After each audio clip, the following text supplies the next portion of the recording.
Hi everyone, so I'm in the port called Soyum.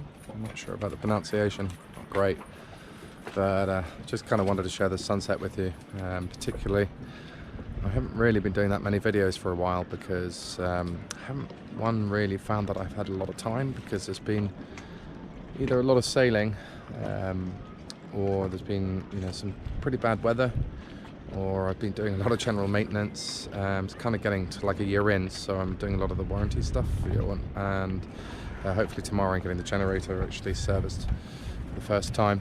But this is the second time now. Obviously Sawyer's in Mallorca. Well, it's not obvious to you guys, but yeah, this is the first Neel 51, same boat as I've been sailing for the past year or so. And yeah, he's got orange sails and orange sail bag, which looks a little bit different, but can't quite figure out. He's got more solar panels, or she has got more solar panels than I do, and I think the windows are a bit darker. Maybe they got some covers in the inside. But yeah, that's one thing I'd say to you all actually, while I'm out here and showing you that beautiful sunset. It really is very beautiful. I don't know if you can see it on the camera, but yeah, pretty amazing location.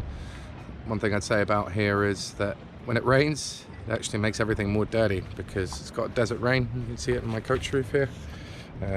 Yeah, so it's one thing that I'm trying to avoid, because it's very, very expensive taking the ship into the marina. Yeah, so like, I mean, we're talking in certainly in Ibiza it was 350 euros for one night, which can set a very significant amount of diesel. Get your water maker going. But yeah, I wanted to show you something as well. These little kind of, let's call them nipples, I suppose, or male aspect of connection, are for the covers that come from the shipyard over the windscreens. And I had the windscreens, and to be honest, I haven't really used them that much, and these have become an awful lot of bother. You can see here I've got some as well, and they're quite dangerous actually when we're going up and down. And I've got a few jumpers which I've had to destroy or throw away because they've ended up getting caught on them. But yeah, quite dangerous when you're in a hurry. I think there's bound to be a better solution than this one.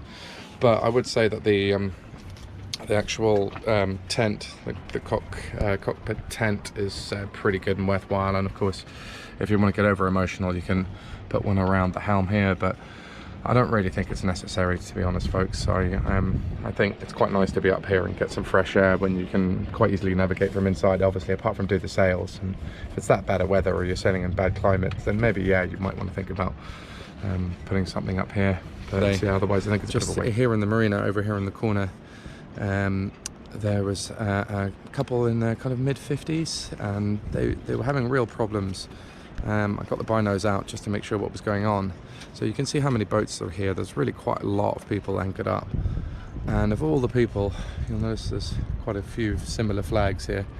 I won't mention any particular countries, but yeah, there was a couple, and they were just clearly having a lot of problems and banging into a few boats. And they started catching everybody's anchors, and there was shouting and roaring, but not a single person went out and actually helped.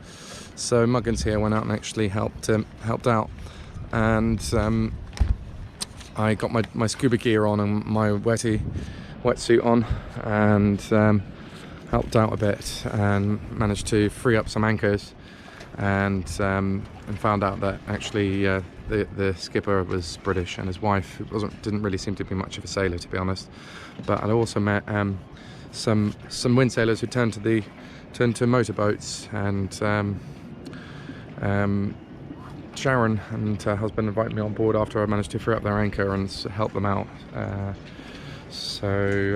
Yeah, I was just a bit surprised that there wasn't really, of all these boats, not one person helped them out. And unfortunately, the skipper of the boat, the offending boat, let's call it, ended up actually having chest pain, and my medical training, I'm a doctor originally, kind of led me to call an ambulance and get them ashore. And then a really nice French guy helped me get the boat, into the fuel pontoon. So we did that.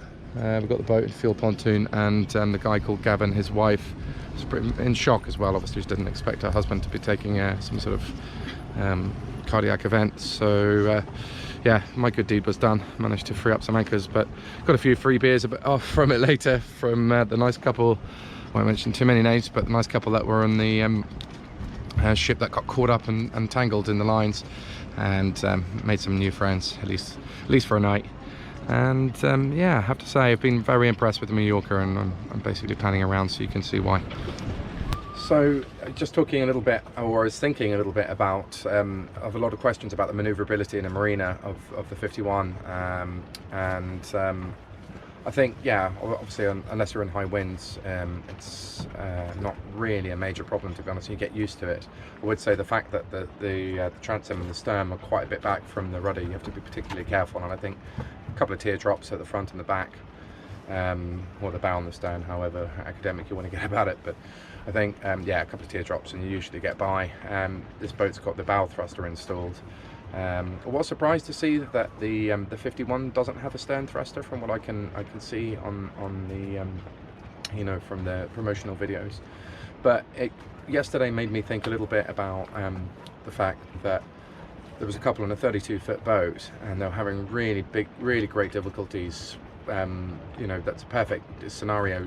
You know, he had heart problems, largely because of the stress, I think, of dragging over people's anchors, banging into everybody else. Just she was really not a sailor. It didn't seem she was a sailor at all, and that probably added to his stress.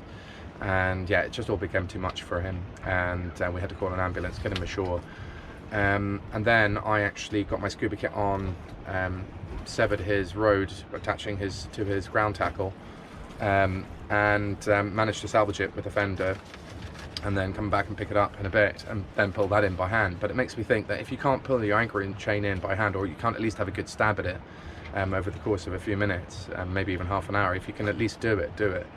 Because if you have electrical failures, or failure of a windlass, or you haven't got the fuse that you need once it blows out, you know, you're going to have great problems. So it's something that I think everybody should consider. There's always a compromise in sailing. So yeah, it can actually end up, you know, not being that much fun if you get a boat that's too big for you.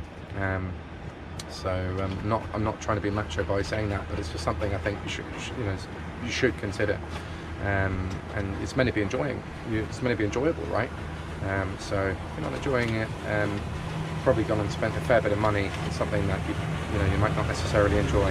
I've also had a couple of friends on board recently at different times, and they're kind of in their mid to late 50s, and I found that getting on and off the dinghy and going from the dinghy ashore, they're not sailors, so it really became quite apparent to me that if you're not a sailor and you are just thinking about buying a boat and, you know, basically escaping the rat race, you really want to get a good idea of how nimble you are, or at least having an attempt at working out and chartering some boats and seeing, can you get on and off the dinghy, can you go the dinghy ashore, can you pull the dinghy up onto the beach easily. And that's another thing I'd say. I think the greatest mistake I made was getting too big a dinghy. I've got the 20 horsepower Honda outboard, and it's quite heavy. You know, I definitely would appreciate some help. I think I could just about manage getting it off the dinghy itself, but it's not a daily occurrence. So yeah, smaller tender as possible, and small and outboard as possible if you're planning to live on board like I am.